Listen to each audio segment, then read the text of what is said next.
Stanford University.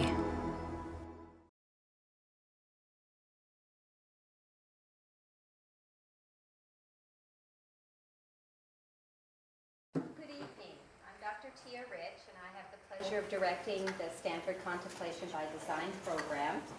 This is the 6th summit, the 7th year that we've been offering contemplative practices to the community. It's a great pleasure to introduce Dr. Victor Carrion, who is sharing his research, which he shared some preliminary findings in the 2015 summit. So he is our first alumni of this program to come back and share further findings of his pioneering and inspiring work. I'd like to thank him and thank his colleagues in advance of their presentation. And since we are always inviting everyone, whether it's a participant or a presenter, to enjoy the power of pause, we have tea mugs and boxes of tea to allow them to rest and pause. So I'd like to ask Anne Contreras and Chi Kim to come forward and receive their gifts, and then Victor Carrion has his from 2015, so the three of them can have tea together. Thank you. So without further ado, I invite Dr. Carrion, who's a professor of adolescent and child psychiatry here at Stanford, to share his wonderful work. Thank you. Thank you, Tia. Thank you so much for having us here this year, and thank you all for being here. And I hope that you enjoy also the full program that the Contemplation by Design has prepared for you. I'm from Puerto Rico originally. I trained on the East Coast, and I came here to do child psychiatry. So part of my training was here as well, and that was 25 years ago. And when I was training, I kept getting these notes. I was training for child and adolescent psychiatry, and I was getting these notes saying, this child has ADHD, please place on Ritalin. And I was like, wow, they're telling me what the kid has. There's a treatment plan already. What am I training for? Some of those kids did have ADHD. A lot of them didn't. A lot of them were living in such adversity that they were very hypervigilant of their environment, and they were very anxious. They were probably the opposite of what we're talking about this week, the opposite of contemplation. Traumatic life and stressful events and anxiety has taken away from them that ability that many children have to contemplate. And sometimes that is expressed in play. And what trauma does when a child experiences it is that it robs kids from play. All of a sudden, the play becomes traumatic. We call it traumatic play. What that means is that it's a repetitive play that is non-joyful. And in a way, it is there as an attempt to try to process the event and try to communicate it. But play, normal play, is so essential for a child. This is how they develop socially. This is how they develop emotionally, motor-wise, in many facets, that trauma actually takes that away. So I became interested in how do we bring back this ability to children to contemplate and to be in peace and to be able to play and to build resilience. Because yes, it needs to be built. This idea that children are resilient by virtue of being children is not true. There's nothing in the scientific literature that actually supports that. In fact, the opposite is true. That's why we need to take care of children, because they're more vulnerable. They're more vulnerable than adults. And many studies have demonstrated that if you see how a population manages a traumatic event, we're having the fires now, right? If we look at the families that are losing homes, that need to evacuate, that have losses, studies have been done on earthquakes as well. And we look at who gets more affected, adults or children. Children get more affected. They really, really develop more anxiety and more symptoms of post-traumatic stress disorder than adults. So How do we then bring them the opportunities and the abilities to find in themselves the ability to process these events so that they can actually be mindful, they can contemplate, and they can see their body as a tool to feel better and to improve their life? That's what we're going to talk about.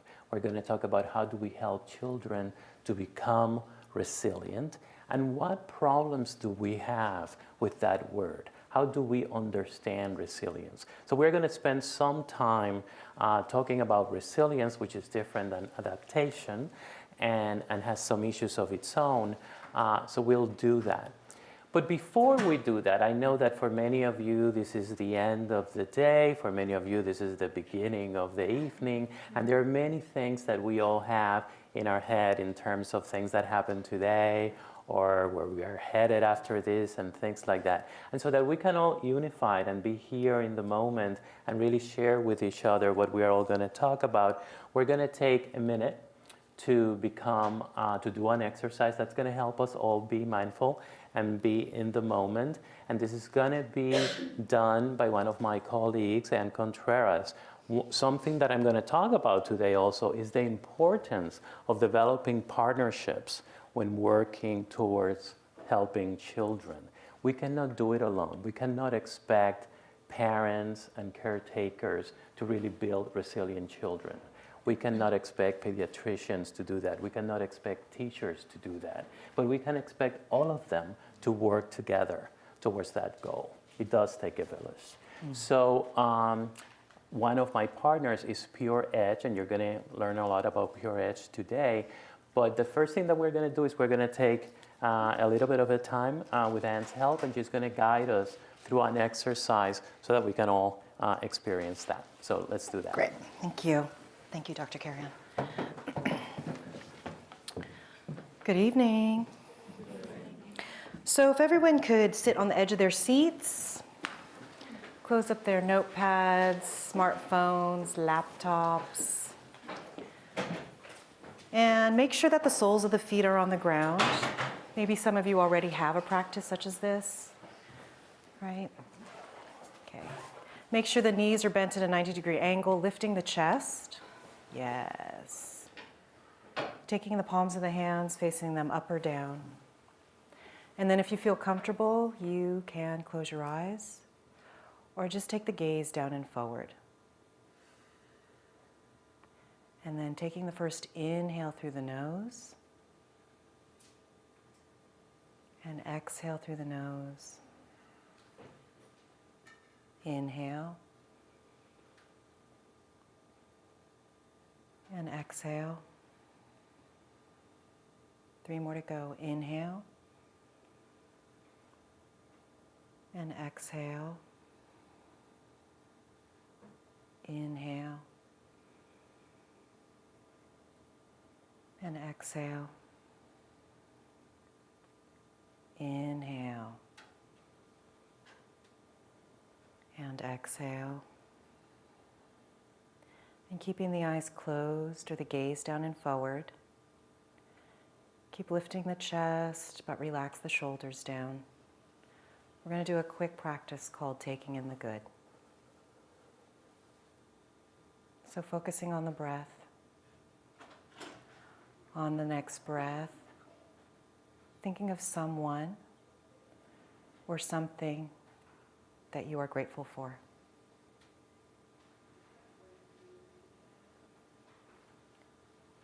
And on that next breath, silently showing appreciation to that person or thing.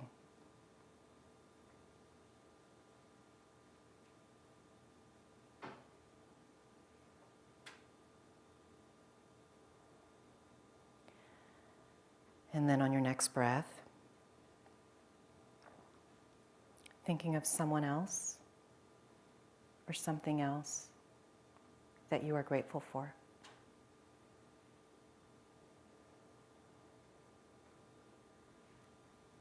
And then again on the next breath, silently showing appreciation to that person or thing.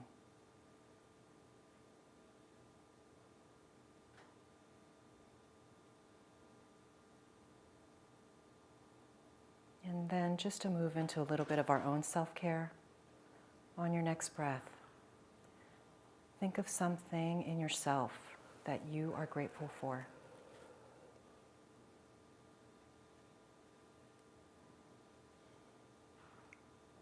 And silently showing appreciation to yourself.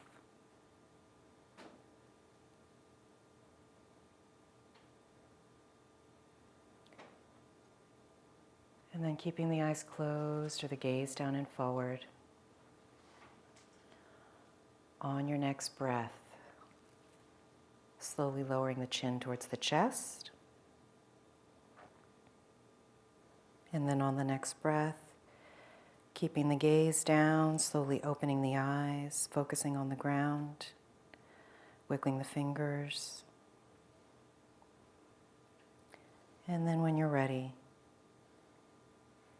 on the next breath, lifting the chin up and coming into the room.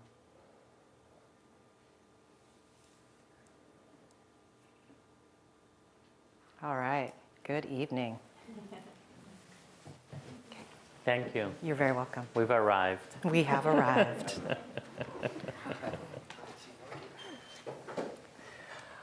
So one thing that I want to mention, when I talk about health and when I talked about resilience, I really want to be very broad, and I want to share with you the broad definition that I have, because I'm a physician, but I'm really not talking about the absence of illness. I think a healthy child is a child that, yes, has no illness, but is also educated, demonstrates gratitude, has appreciation, and eventually becomes a good citizen, right? So how do we achieve all of that? That's why the approach that we need to do, as you can tell, is multidisciplinary and involves a lot of people. Okay. Let's talk about resilience. Resilience is a physics term, right? It means that you bounce back to the state that you were originally. And that's very good, but it's not everything we need. There's another concept called adaptation. And adaptation means that you're in a different place, not in the place where you started, but through the experiences that you've had, you've reached a new place. And that place may be better or not than the place that you were before, but you have adapted to those changes, and now you are at a different place. So we need children to not only be resilient, but we also need them to be adaptable. Now, there is a problem with the way that we use the term now, at least in the medical field, because we refer to resilient children as children that are demonstrating no problems or have no symptoms or have no health issues. So we use this threshold model, really, where above that threshold, there is functional impairment, there is pathology, or there are problems, or something is being manifested that you don't like. And then that below that, everything is okay. But the problem is that below this, we have a really heterogeneous group. Because we have the group that's here, something happens and bounces back, like we talked before. We have the truly resilient individual, right? But we have other individuals and other children where the events are adding up into the stressful events are adding up into what we call the allostatic load, which is the backpack that we all carry, right? And we really can carry stress, and we don't want a stress-free life, because we need stress to develop. But if that backpack gets heavier and heavier, and you're 5, 6, 7 years old, you can fall backwards. You know, it can be too much of a load, that's why it's called an allostatic load.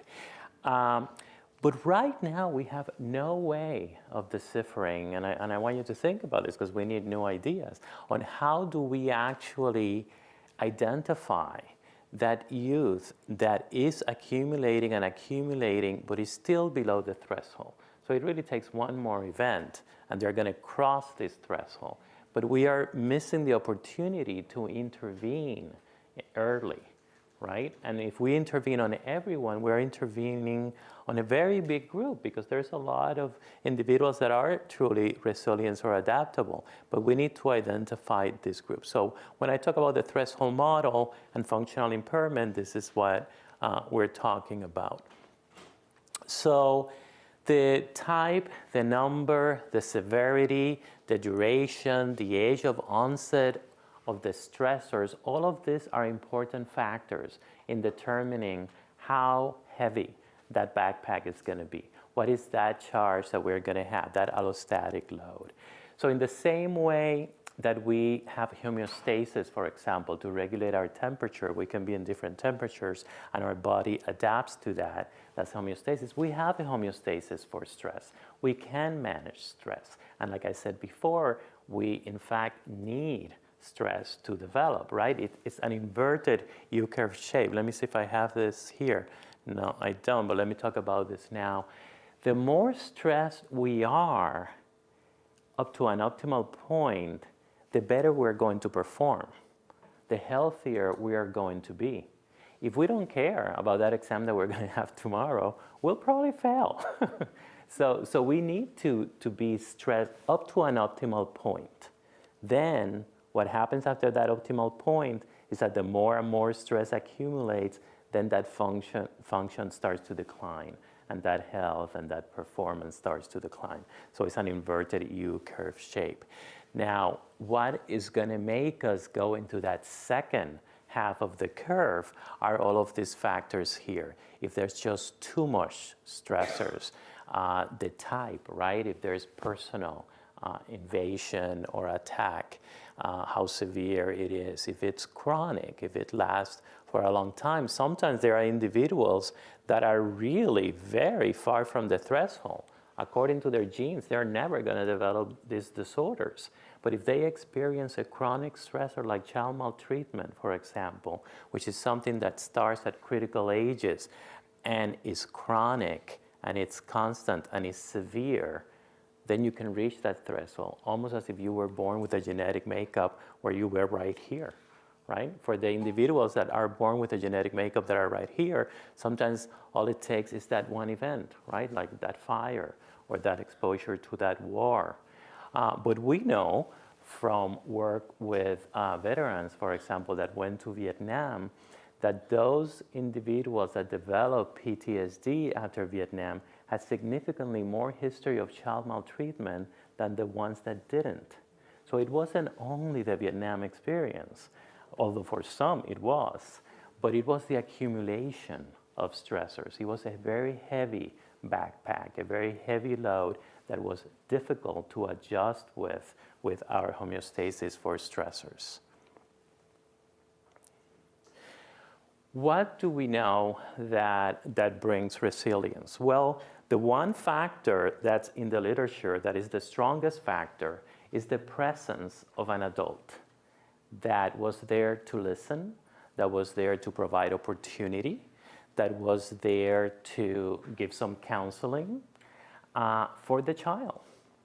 Now, we don't know what that means. That could mean that there are certain children that are very good at seeking that type of relationship with an adult, right?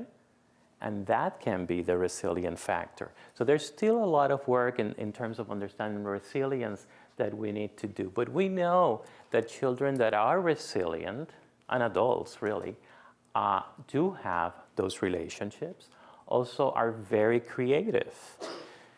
They are in situations where they learn to problem solve. They are challenged by conflicts in life. One of the worries that I really have is when we take too much care of kids and we don't actually let them be challenged and we don't let them problem solve on their own.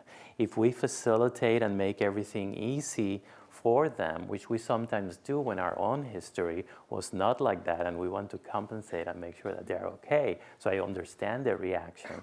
But when we do that, what happens is that we're sending kids into the world that are expecting that from the world, that things are going to be solved for them.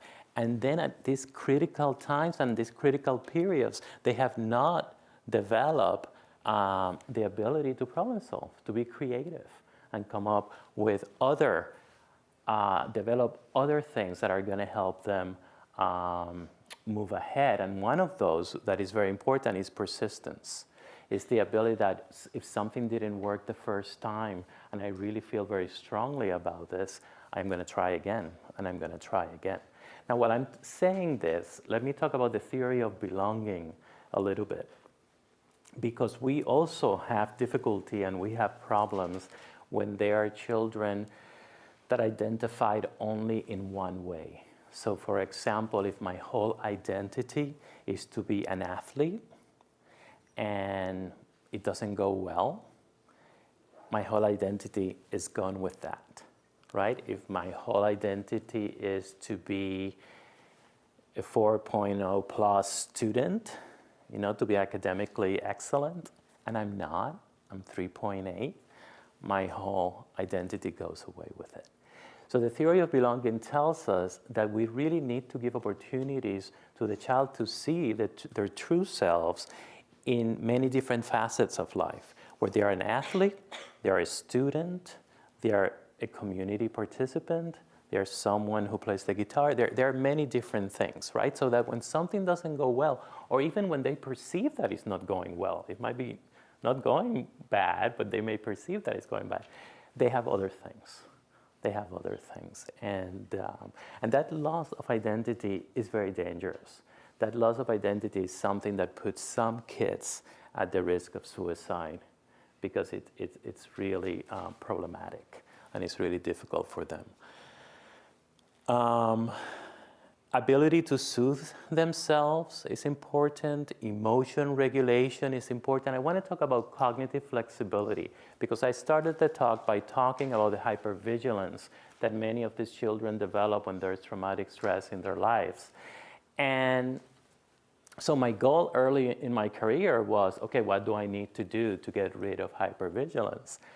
Until I was in the Bayview, and one mom told me, when my kid comes home at night and he comes to our dark street and there are people following him, I want him to be hypervigilant. I actually want him to be watching. So then eventually, through those messages, I realized this is not about getting rid of hypervigilance, but the problem in PTSD and post-traumatic reactions in children is that when they become hypervigilant, they lose the ability to know when to turn it on or when to turn it off. So they may be in their school class, right? A year after they experience violence at home, and there's a lot of noise in the classroom, and they leave running. And no one knows why the kid is doing that, even himself or herself. And they're doing that because the noise is a cue, and the body had an adaptive response at one point, which was to get away from the situation and that way protect themselves. But now, when they behave that way automatically, that adaptive way is not adaptive anymore, it's maladaptive, right? And they get in trouble in school. But no one has that context. No one knows what's happening. So the kid gets labeled as a problem or bad, or he has issues or crazy or whatever. And at a very, very sensitive time in this kid's life because he's developing his identity, right? And all of a sudden he's a problem.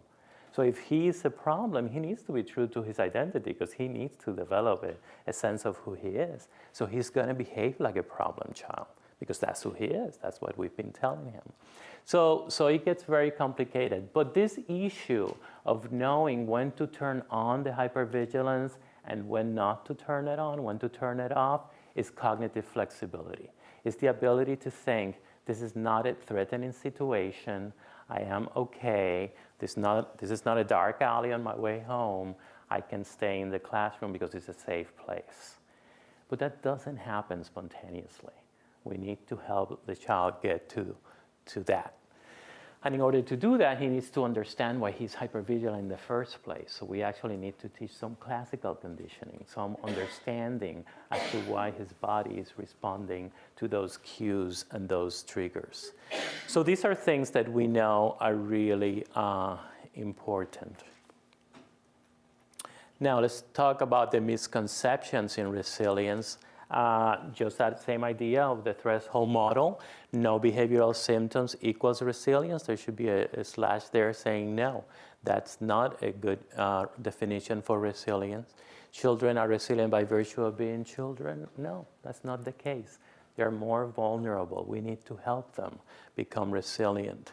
You're not born with it. You may be born with some traits and some temperaments that are helpful to absorb all this information. You may be born with some of the genes that code for some of these things, but without the right environmental input, these genes may not express themselves. So we really need to do this in a very individualized fashion, right? Here at Stanford, we call it individualized medicine, personalized medicine.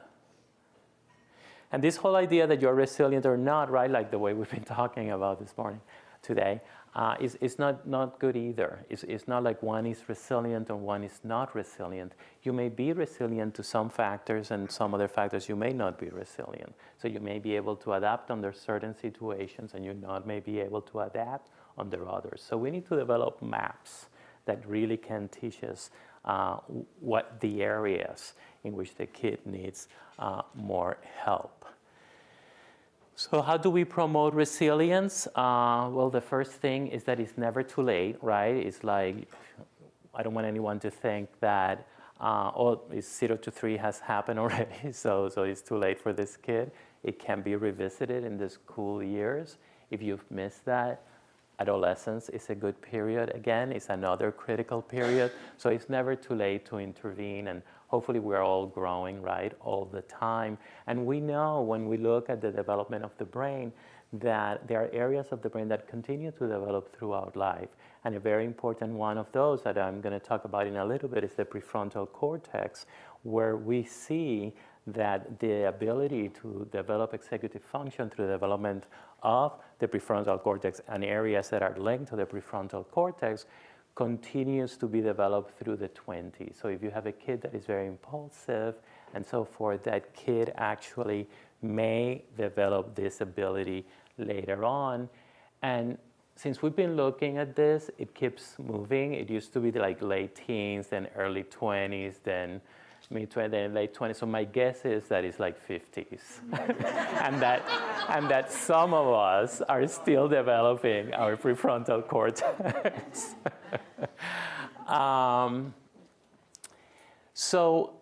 The spectrum of interventions means that we're going to talk about a few of those today. I'm going to talk about a manual that I developed to treat children that have experienced trauma called Q-Center Therapy, and is based on that classical conditioning that I was talking about. But I'm also going to talk about this project that we've been doing in partnership with Pure Edge on yoga and mindfulness. So there's really a big spectrum of interventions and things we can do for kids. And one way of thinking about it is to think about a triangle and think about the triangle divided in 3 parts and think, well, what do we need at the base? What do we need for every kid? You know, what would be good to offer every child? And then as we get to that apex where individuals need some individual treatment, what do we need in the middle, right? Like group treatments and things like that. So there's all types of intervention that can help develop the traits that I talked about. Like I said at the beginning, don't go it alone. Really, it takes a village. It's not a teacher's job. It's not a parent's job. It's not a pediatrician's job. It's the whole community. It's everyone working together. And really, and I don't think we are done with this, we have to develop systems that facilitate the coming together of all these individuals and the communication of all these individuals in the guidance and the growth of a child. We promote resilience through the development of self-efficacy and empowerment. One thing that I think often is that we always talk about tools and tools that kids can have and things like that. For me, the most important tool that they have And one of the reasons why we involve yoga in the treatment is their body and is themselves, because it doesn't matter where they're going to end up 20, 30, 40 years from now. Something they're always going to have with them is themselves. And yes, it's great to know about resources, and it's great to know that you can go to other people for help, and it's great to know that there are therapists out there. But how empowering to know that you can start with yourself, right? That there are ways in which you can think, there are ways in which you can behave, there are exercises that you can do that can at least help you start getting on the right track. And of course, seek those resources and seek that help, but see yourself as your most important tool. So we can talk a little bit more about that. It's an important component of this Q center therapy that I've talked about. We have made some advancements in the field in understanding the areas that we need to work on. So I was talking about the prefrontal cortex, for example, and I was talking about executive function. Another area is the limbic system, the amygdala, the hippocampus. That has to do with emotion regulation. And of course, it's a lot more complicated than that. There's a lot of networks that communicate these two areas and many different regions of interest in the brain. And we are constantly identifying those. But something that we have done in my laboratory and some colleagues on the East Coast is that we have clearly demonstrated that there are certain paths that get altered with the experience of that allostatic load, of that chronic stress, of that accumulation. And we did that for a number of reasons. First, to demonstrate that it is an entity and that it really, children can have, that stress can have an impact in the development of the brain, but also to know what needs to be targeted when we talk about interventions. And I'm talking about interventions very broadly, right? When we talk about mindfulness, can mindfulness really help some of these networks? And we strongly believe that it does.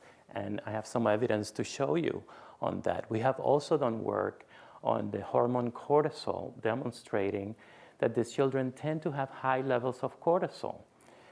This was very worrisome to us because Robert Sapolsky, who was doing similar work here in the Department of Biology, working with mice, demonstrated that cortisol can be neurotoxic to sensitive areas of the brain.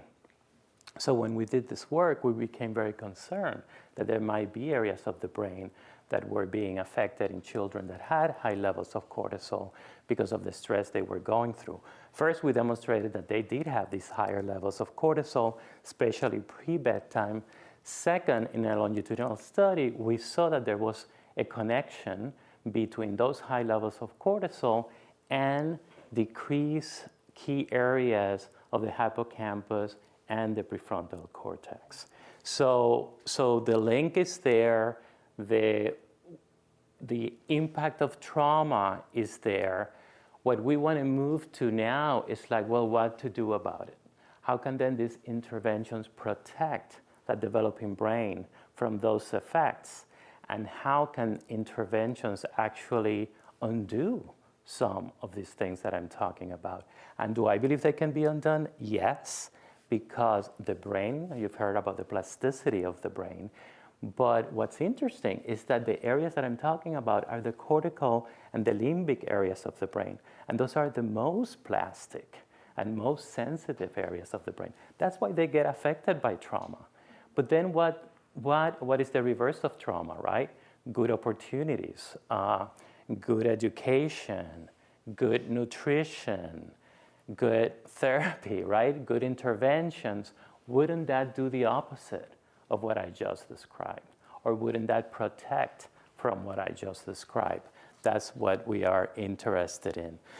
We're also very interested in the sleep architecture. Some of the data that I'm going to share with you today demonstrates that this yoga and mindfulness intervention that we call Pure Power, developed by Pure Edge, can actually impact the deep sleep of these children. And that's relevant for many reasons. But one important reason it is that it is during deep sleep that we process the events of the day. And if we actually don't process them, they don't disappear. They just stay there, but they don't get filed. They kind of float around and they manifest as symptoms. So during deep sleep, we actually make sense of what happened and store it somewhere. Something that was very alarming to me, we did this project in East Palo Alto, which is a community population, right? It was not a clinical population. But when I looked at the baseline before the intervention, the deep sleep, it was significantly lower than what it needed to be. These kids were spending like 15% of their time in deep sleep when adults like us are spending like 25%. So neonates spend like 80% of their time in deep sleep, and you're supposed to, as you get to become an adult, to reduce that to about 25, but not 15 when you're a child. But something that I'm happy to share with you is that the more yoga these kids have done, and the more mindfulness these kids have done through Pure Power, that deep sleep has increased in terms of percentage. And I'm able to show you some preliminary data there.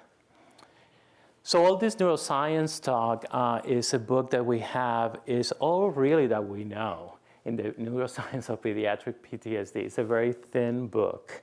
Don't be too afraid of it. We need to know a lot more. But it's not adult PTSD. It is different. Every condition has a life of its own. We tend to look at things as pediatric or adult.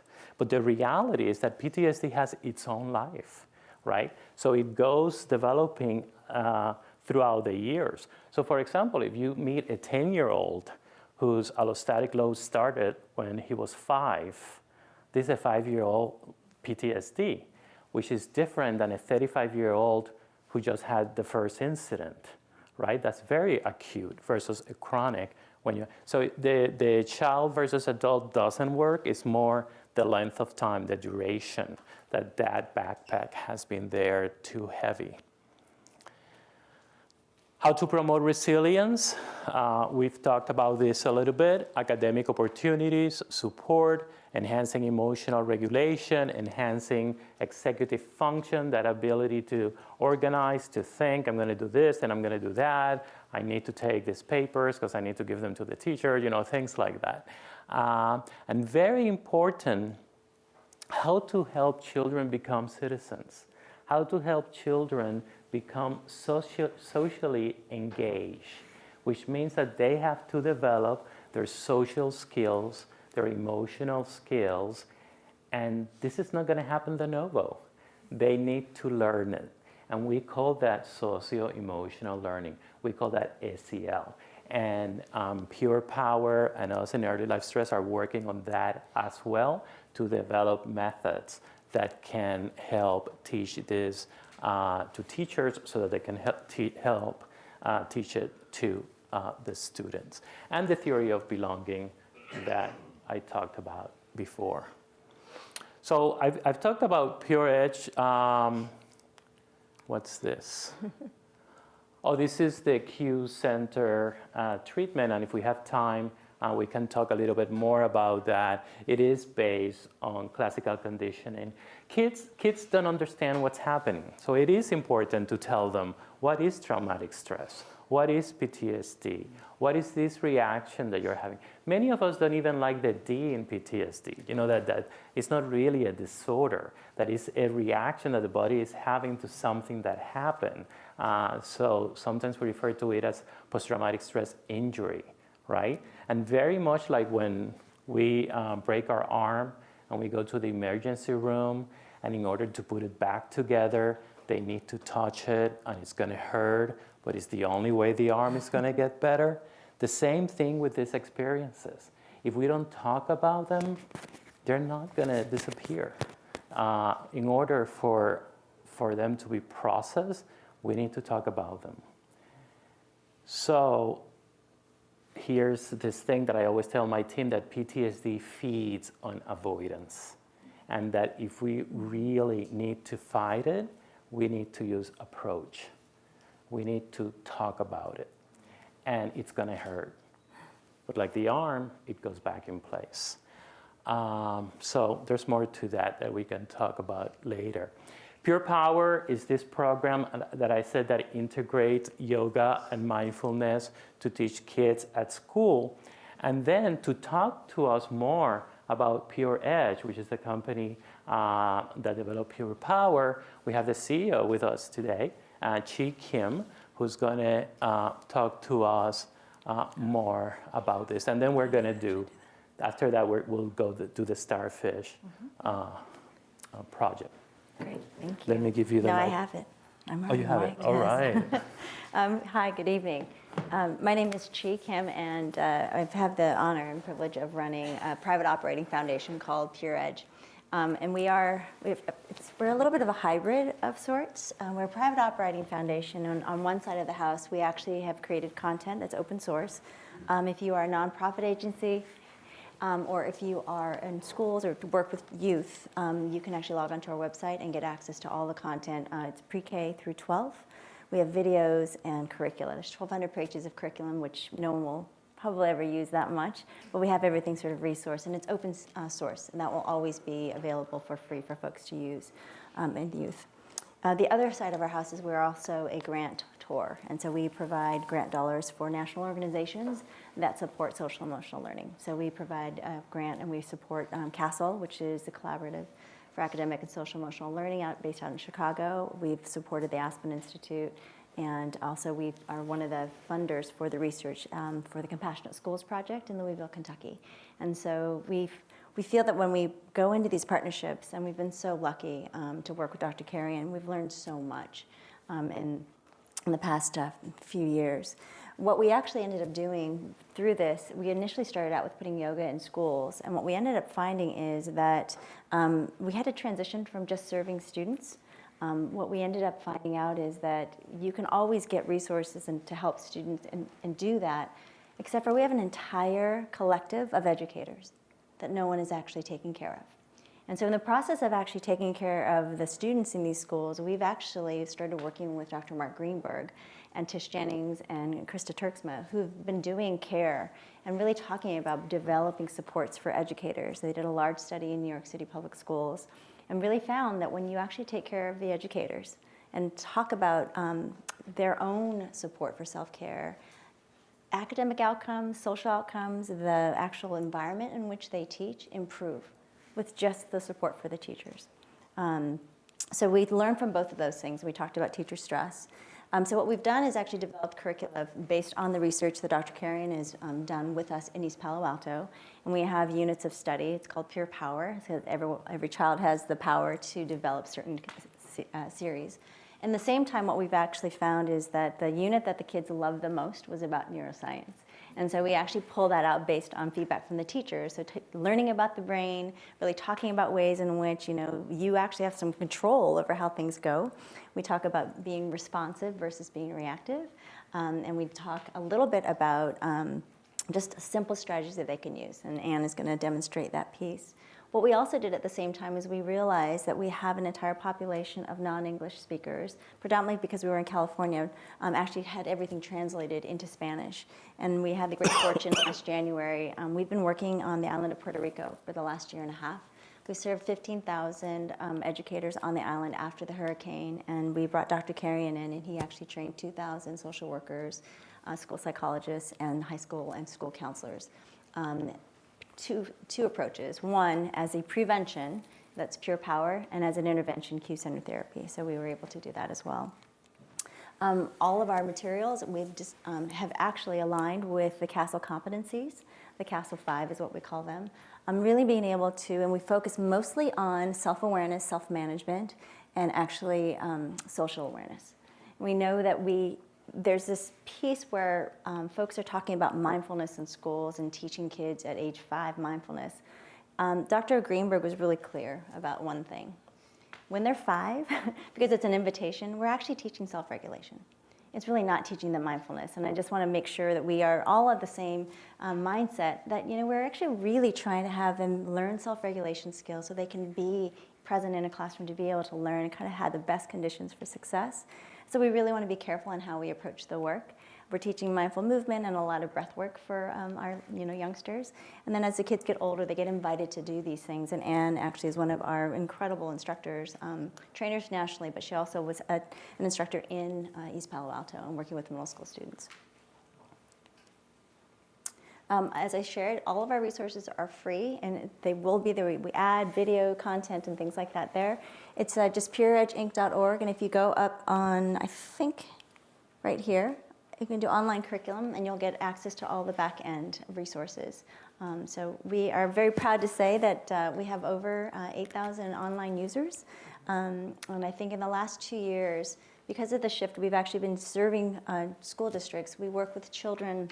We used to start, giving grants, having them work with children, but because we've actually shifted over strategy to really focus on the adults who serve the children, in the last 2 years we've served over 30,000 educators, and we actually lump educators as anyone who works in a school system that actually impacts the lives of kids. We are very grateful and fortunate to be able to work in some pretty large systems. Anne is actually responsible for San Diego Unified. We've been working in Philadelphia Public Schools. We're going to start working in Providence, Rhode Island.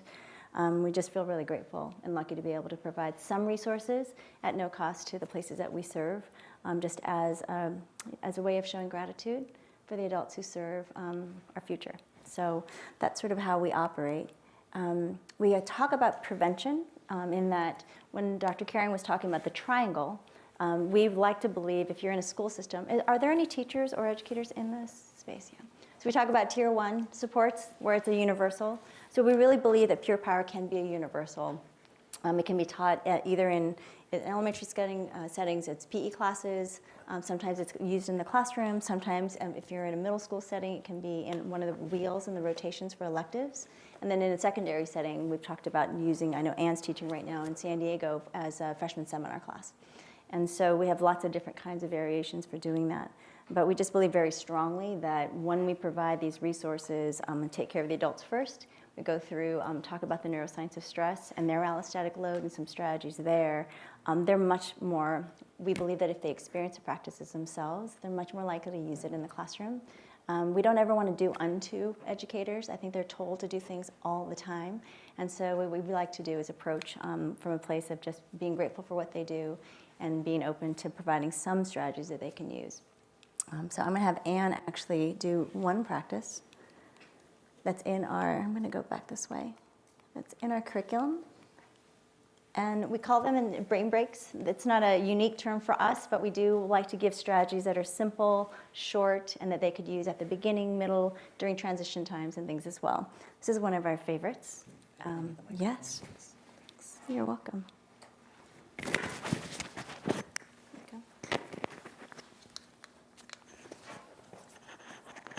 We're very close. All right. So let's everybody stand up.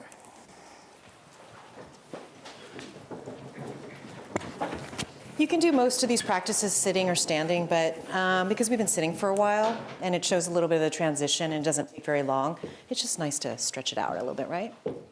Okay, so extend your favorite arm forward.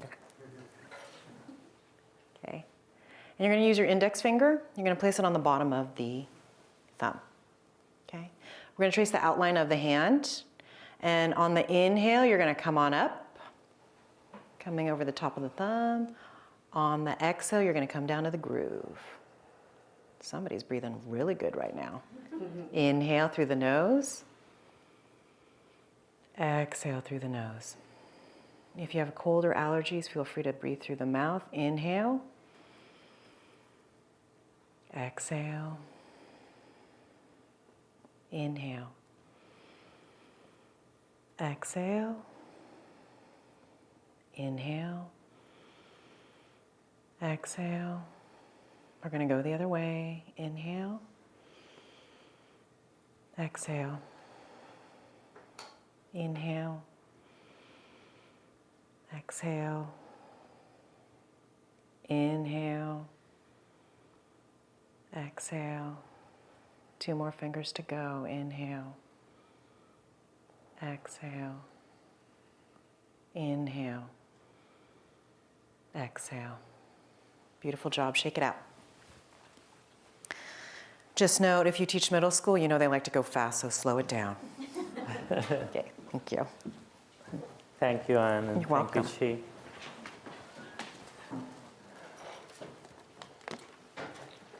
Chi. Breathing is so important, right? So why is breathing the anchor to all of this? I don't know. But I do know that it's something that keeps us alive. It distinguishes us from people that are not alive, right? So it's life. It's breathing is life. And one might think that one breathes all the time. But check in with yourself once in a while. Sometimes our breaths are very shallow. Sometimes, maybe it's me, I find myself totally not breathing at all. And you have to start breathing. And to do that in a very conscientious way, feeding yourself with oxygen and having that oxygen go to your muscles and relaxing those muscles is a very, very good thing. Okay. So this collaboration with Peer Power, we wanted to put this to the test because we both became concerned that with the advent of mindfulness and yoga in schools and all of that, that many people were doing many different things, and that's very risky. It's very risky because mindfulness really could get a bad reputation if just a couple people do the wrong thing. So we wanted to do something that had fidelity, that was structured, that had some flexibility to it, that was feasible, and that was tested. And that when it was tested the right way. So the right way for me, when you do look at development, is to do a longitudinal study and not a cross-sectional study. So this is a study that took 3 years to do. Another thing to do is to have a control group, because when you do a longitudinal study, much of this, like I was just talking about the prefrontal cortex, right, can happen by development. So how do we control for that? Well, we look for a group that is very similar to the group where we're making the intervention, but we don't give them the intervention and we do the same assessments. That's not easy, but we were able to do that. And we were able to have partners in schools that were able to do that with us. Then we looked at a multi-method approach. So we didn't want to look to see if they felt better or if they were just sleeping better. We wanted to look at everything. We actually, is one of the first studies to actually do polysomnography with kids. We actually have records of their sleep architecture. And that's why I can talk to you about the deep state of the deep stages of the sleep. But also looking at brain function and looking at brain structure through MRI, looking at academics, and looking at behavioral outcomes as well. So it was a big study. We started, like I said, in 2014. We started with intervention group first, then the control came into the picture, and then the control kind of pushed us more towards the end because they started later. And we are now here in the process of data analysis and publication, and have published a paper in Nature on the baseline outcomes of this. So you can imagine, this was an intervention that we did with 6,000 kids in the whole East Palo Alto School District, from kindergarten to 8th, right?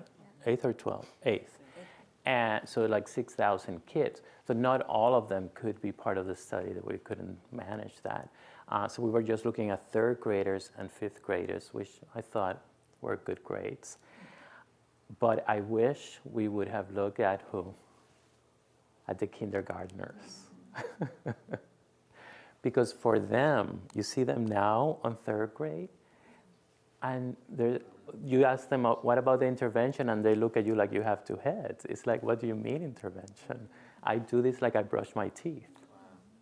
And not only they do it, and it's part of their day, and they do it whenever they want to, they teach it, and they take it home. And so that's how much I can tell you about kindergartners. But we do have data on the third graders and on the fifth graders. In general, the younger they were, the better in terms of doing it and participating. We really need to do that. We really needed to do this study because of the depression, anxiety, allostatic load that we have in our nation is an epidemic. And as you know, many times this ends in suicide, right? That we cannot control, right? It's like the cancer of mental health, right? There are things that we try to attend and sometimes we can't. But something that's happening is that it's getting worse, even with all these advances in science and in mental health. And this is how it's getting worse. These are the nationwide suicide trends in Americans that are older than 10 years old. The CDC did an account in 2016. These are states where the increase was from 6 to 18%. States where the increase was 19 to 30%. States where the increase was 31 to 37%. And states where the increase was 38 to 58%. All age groups have increased, both genders. Girls in the early to mid teenage years is the most affected group. Okay? So I'm not saying, oh, let's give yoga and mindfulness and the suicide trends will go down. What I'm saying is we need to look at everything. We need to look at every intervention. We need to look at anything we can do beyond the field of medicine, in other fields, working multidisciplinarily, working in partnerships. And we're not even saying that a partnership is it. We want to bring even more people into the group. We know the law school is interested. We know the School of Education is interested. We know technology people are interested. And that's what it's going to take. It's going to require an institute, really, that brings all of these people together, not to think about it, but to actually come up with solutions for this big problem. So this is very early. We're still cleaning the data. It's a big, large data set, but I did want to share some things with you. That one of the things that really jumped right away was spelling. Spelling improves with yoga and mindfulness. So what is spelling? Spelling is the correct retrieval of sequentially stored, virtually random bits of information. So you have information all over the brain, and when you are a good speller, it means that you are good at bringing that information together. It's an indication that different brain networks are connecting efficiently to perform a task. I'm not sure where that's going to take us. I'm just sharing that with you because it's one of the things that we are looking at. But we want to continue to look at this academic improvement and how that may lead to behavioral change, but how all these things connect, right? So it's not a matter of having improved brain function in an area. Is, well, did that happen because there's better sleep? And because of the better sleep and the better brain function, then you're performing better academically? That's one possibility, but you can imagine how many other possibilities could there be. So when you have a multi-method data set like this, you can really explore some of these questions, which is what we are going to be doing. I talked a little bit about sleep. Rapid eye movement in particular is very key for neuronal development and cognitive performance. So besides deep sleep being important, in particular, rapid eye movement is something that we also want to look at. Let's see. And also sleep disruption, is a risk. It's a risk factor for developing anxiety, for developing depression, for developing PTSD, we really, all of us, need to sleep well, which means good amount of deep sleep in 7 to 8 hours at our age. So please get that. The sleep study looked at controls and looked at the experimental group, the intervention group, like I mentioned, but also look at the intervention group as they were starting the intervention, and was able to realize that there were no major differences between the 3 groups when we initiated the study in terms of their sleep. But at time 1, there were some differences in that this sample from East Palo Alto, which, like I said, is not a clinical sample, is really a community sample, was really spending very little time in REM specifically.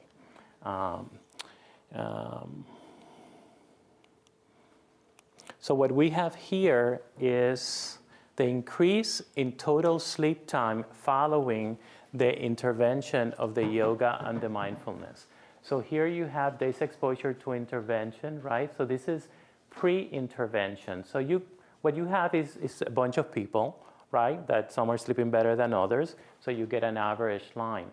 But as soon as you start the intervention, which happens here, and you start increasing the intervention, we see this line increasing in terms of total sleep time.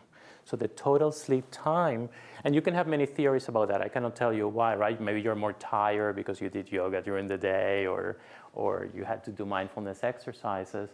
But by the way, we did this during the PE time, which was not being used for PE, as many of you know. So we were very happy on being able to bring a physical activity to the PE time.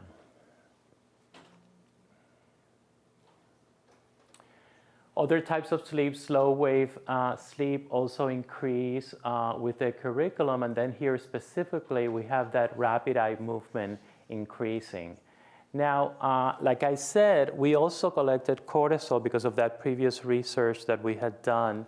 And we wanted to see how the cortisol was doing here.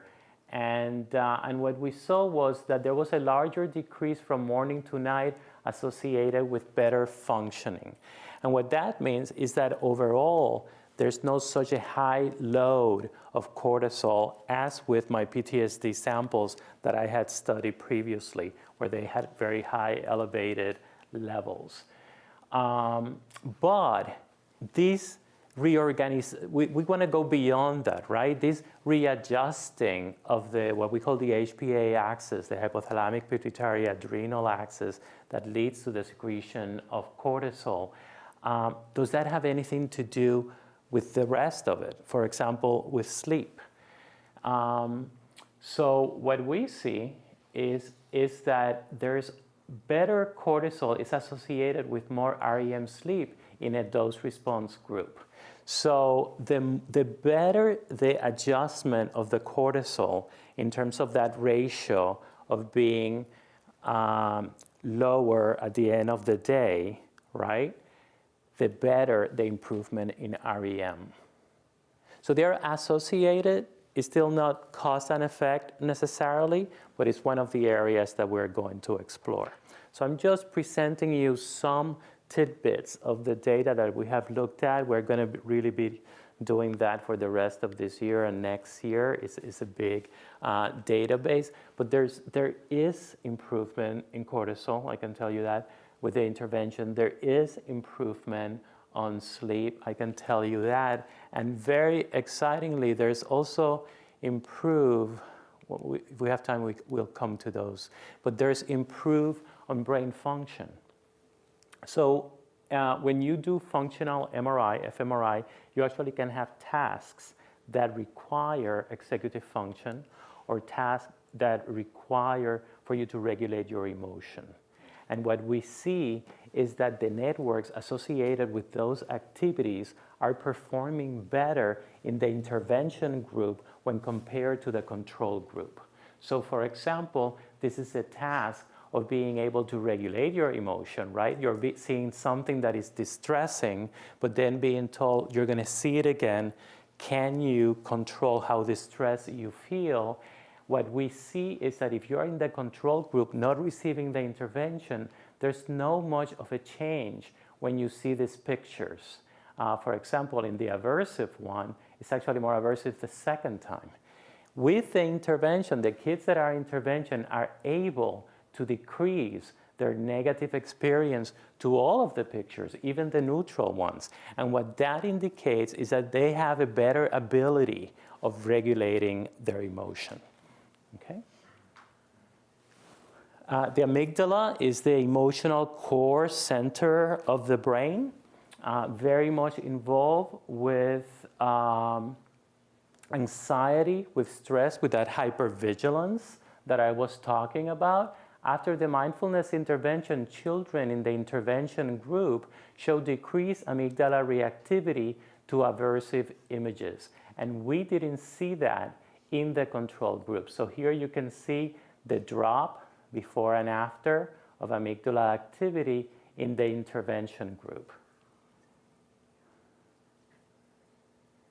And then the insula and the anterior cingulate cortex are two areas that work with the prefrontal cortex in terms of rewards and the ability to process rewards and wait for the right amount of reward. The task, for example, is one where you see a balloon that's pumping up and you can like press one more time and it either is going to explode and you lose all the quarters that you've accumulated, or you can cash out, right?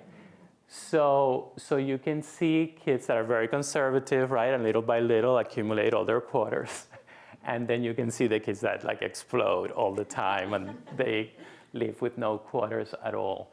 The kids that are in the intervention group, as opposed to the control group, are actually able to engage these areas of the brain to do the task better. I don't want to say too much about what that means. I don't want to start, making stuff up. But these are things that we're going to be looking at. So in terms of spectrum of interventions, education, promotion, prevention, treatment when needed, use of technology, we basically have to do it all.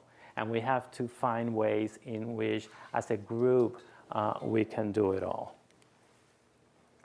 Ongoing support, opportunities, advocacy, creating policy. This is a text on mindfulness that I co-edited with John Redger, which was in our group last year, Applied Mindfulness. And this is a book on PTSD that touches on many of the things that we've talked about today in terms of treatment and other things.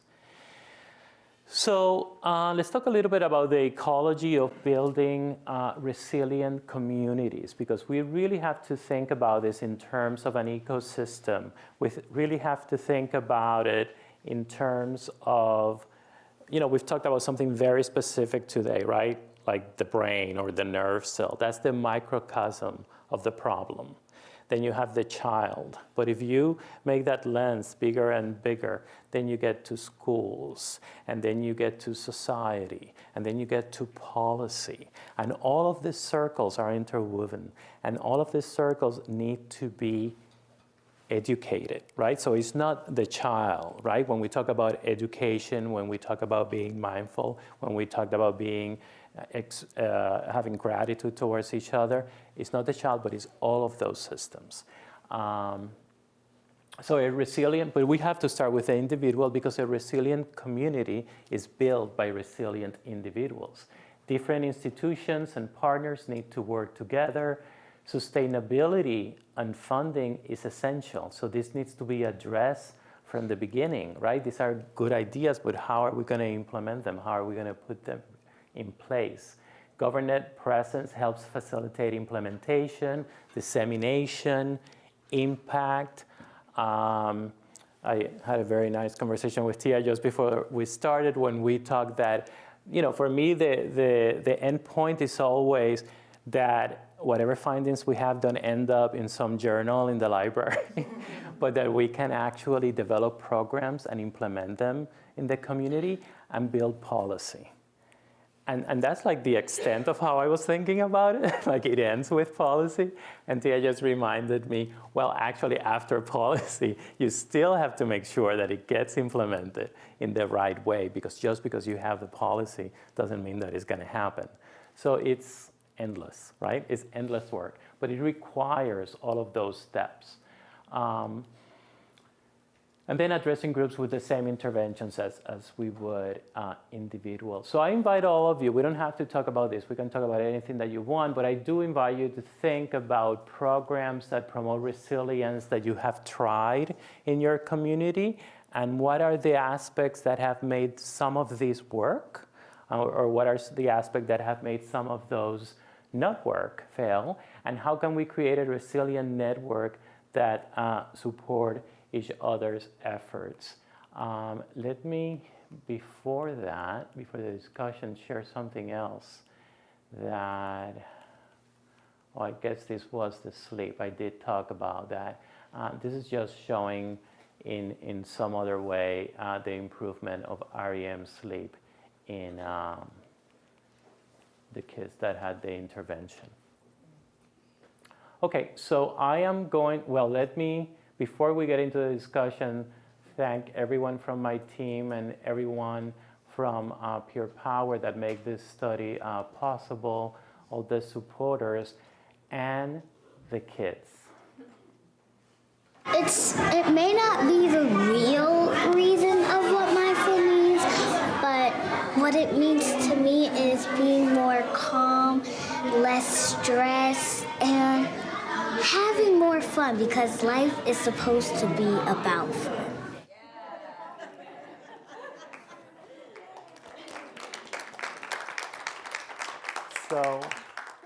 So it certainly is about more fun. We're going to have a lot of fun with that database, let me tell you that. But let's see. Okay, so I'm going to leave these questions here, and maybe that can help you think a little bit about what we want to discuss or anything else that we have talked about today. So any questions or comments? I would love you to talk more about working with parents, and like, does Pure Edge have a parent participation thing, and also just work with parents? Yeah, so I'm writing a book on childhood right now. I'm not a parent, and I consider it essential to talk with parents to write this book. I have learned so much from parents during the past, 30 plus years in this field. And so a lot of what I do and a lot of the research and a lot of the design is informed by what the parents bring to the office. But more specifically, in terms of intervention, the best way to treat trauma is to engage the whole family, right? However, what I found when I was about to do that was that many parents were not ready to do the work when kids were ready to do the work. In the old approach, that kid would have never been involved in treatment. The Q-center therapy asks that the parent is involved out of 15 to 16 sessions in 4 of the sessions at key time points. Not by design, not strategically because we think that's the best thing. We really would like them to be there for the whole thing. But we work with families where if a parent misses one day from their work, they may get fired. And then we also work with parents that have been also traumatized, and that the avoidance is so big that it doesn't allow them to participate as active as they would wish to do. While the kid is really ready to start. So we have this approach to involve the kid, with a limited involvement of the parent.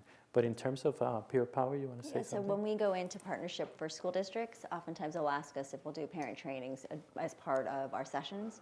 One of our partner districts locally in San Jose, we actually, they have Parent University. So they'll actually have a weekend where they invite parents, and we've done sessions there. It just depends on how the district approaches their parent engagement opportunities. I'm curious, I'm a parent of, I have 3 children, 2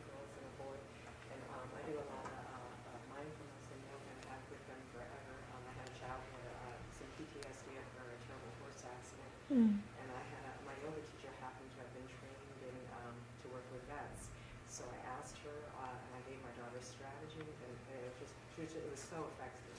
But anyway, my third child is a son, and he's classic boy who asked for directions. I'm just curious, in your studies, did you see a difference between your boys and girl population? And now the younger, the pre-puberty, but I'm still very curious what you saw, or maybe it's just my parents' style.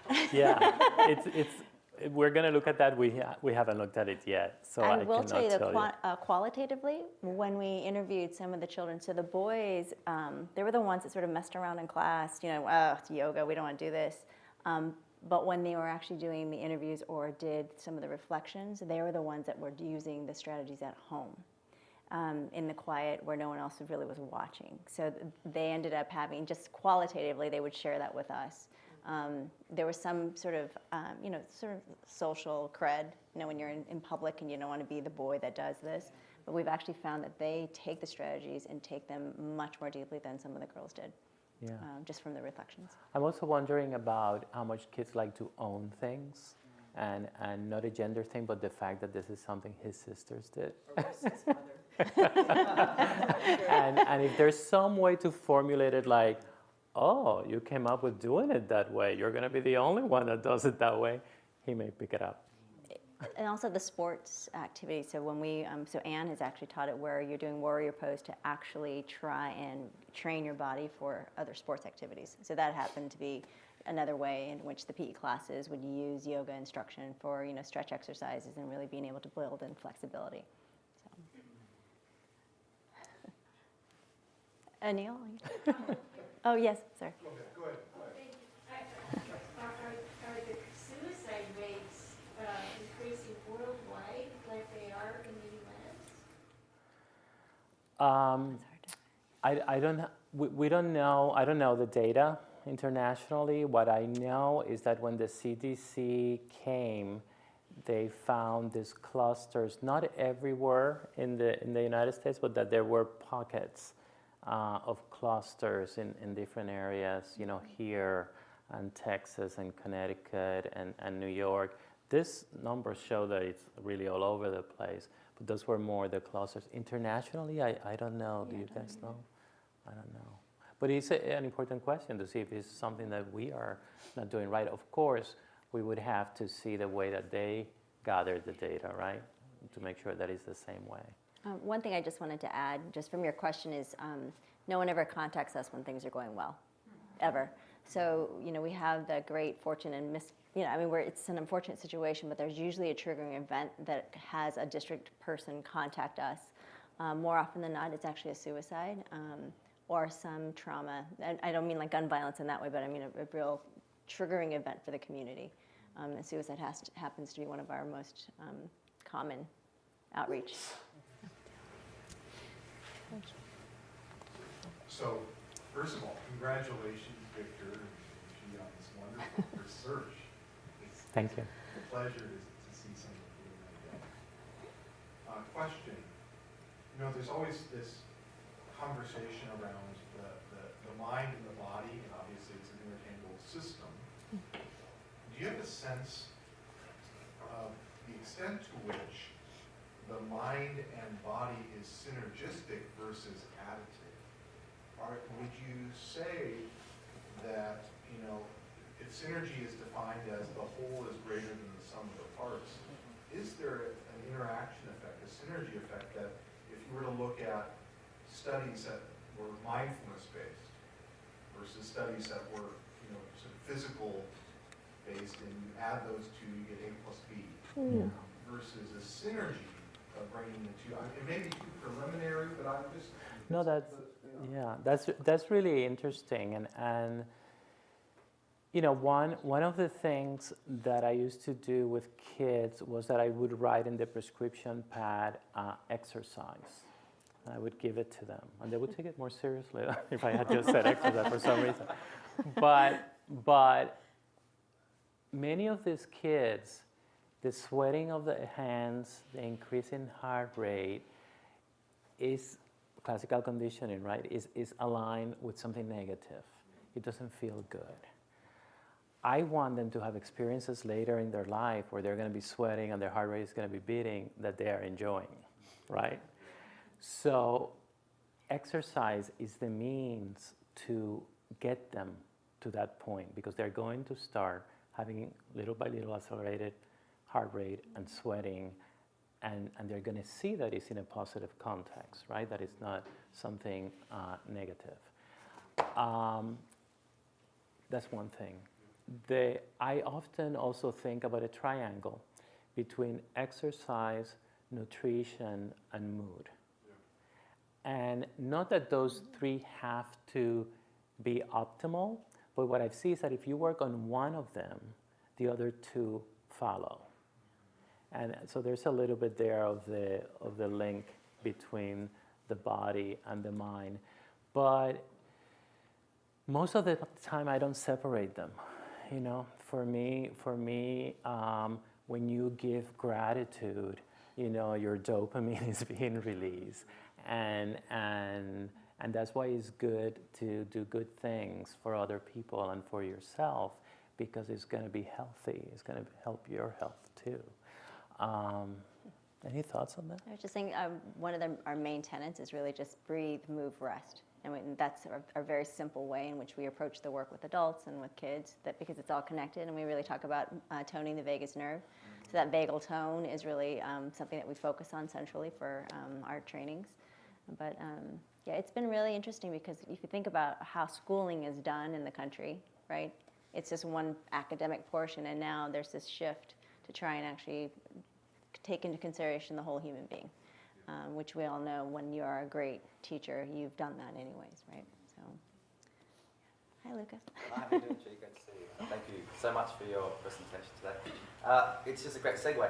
So I know it's preliminary, it's fantastic, but if we're doing system design for education systems, and we're looking at where the rubber hits the road, to the ecological model, what are the kind of preliminary advice or recommendations you would give to move beyond the kind of academic paradigm?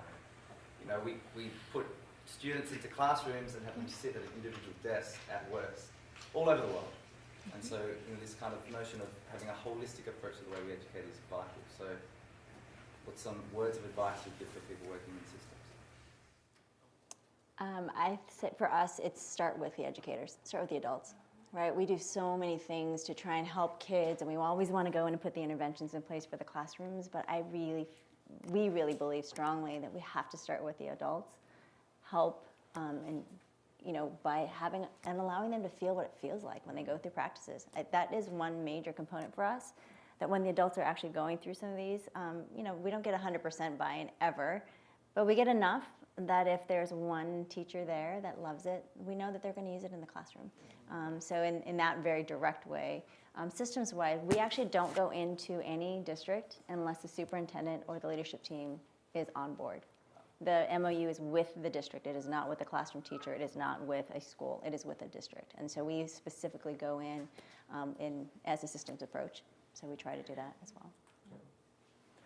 Some of the schools that had the best fidelity had rooms that were specific for yoga, right? Yes. Where they could actually go at any time during the day.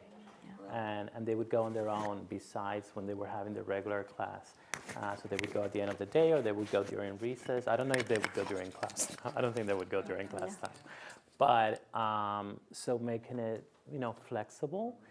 And I think that I don't know, I was just thinking about this when you talked about, you know, why do we care so much about academics? Well, because there's an outcome, right, associated with that. We need to really be better at communicating what is the outcome of having good socio-emotional health. Because for many people it's like, yeah, that would be nice, right? But if we say, no, actually, colleges, you know, are looking at SEL scores, then all of a sudden there might be increased interest in that. So we need to start thinking that way. Do you have any anecdotal data, I know you're still analyzing that data, on the parents, any comments on behavior change in the children that were part of the interventional part of the study, or even with your program? We have, let me think about this, because we have some qualitative data of what their experience was like. Many parents, as you can imagine, ended up learning the interventions from their kids. So they would come and they would tell us their stories, right? And all we did was writing them down. So we do have some qualitative data on that, and it's like 90% positive. I mean, it was very good for parents, which is one of the reasons why I didn't want the control to be another classroom in the same school or another school in the same district, because these things, fortunately, disseminate well. So it was another whole district in San Jose, so it was different. But yeah. I have one anecdote for in New York City. So we had the program in New York City, and it was an elementary school, and we actually found, and this was not, I mean, this is for students with special needs, the program actually worked really well for them, because oftentimes we say, pay attention, stay focused, but they don't know how to do that.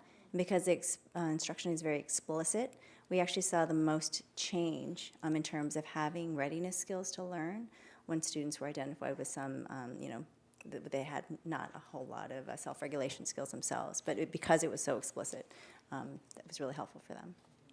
And parents shared that with us pretty robustly. Yeah.